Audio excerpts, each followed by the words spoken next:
Hi, I'm Marcus, the program manager for Pro Camera on the Nokia Lumia 1020. The camera on the Lumia 1020 has a large fixed aperture lens on 2.2. This light-sensitive lens helps you take great pictures in auto mode. But in certain situations you might want to take manual control over the parameters. And today I'm going to show you how to take control over shutter speed and ISO. Shutter speed is how fast the shutter opens and closes. It helps you capture fast-moving objects, or it can create a sense of motion in your image. ISO is how sensitive the camera is to light. It can make a dark room look brighter. In a daylight situation, ISO 100 will give you vivid colors. When in a dark situation, you might need to increase the ISO to 800.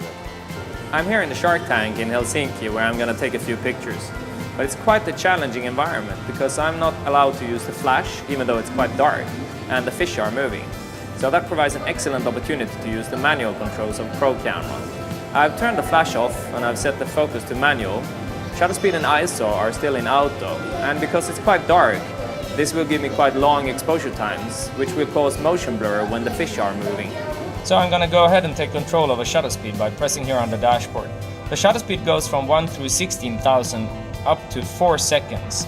And as you see, when I'm moving the shutter speed here, I get continuously indicator help here. They tell me what ISO I will get.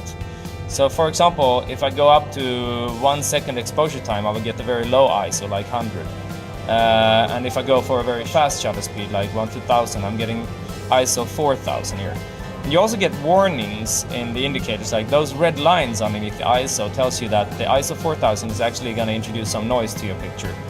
And the same goes for the shutter speed. You get a warning here when you're above half a second, which means that you need to hold your camera very steady, and it will potentially introduce some motion blur.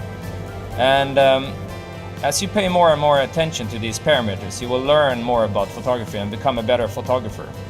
And in this kind of movement that we have here with the fish, I'm going to go down to 1 through 50, and that should be good for this kind of movement.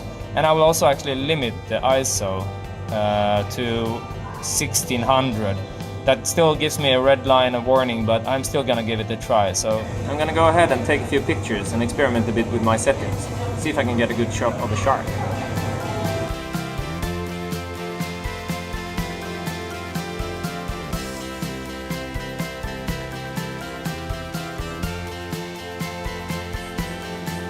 It's been a great day at the aquarium.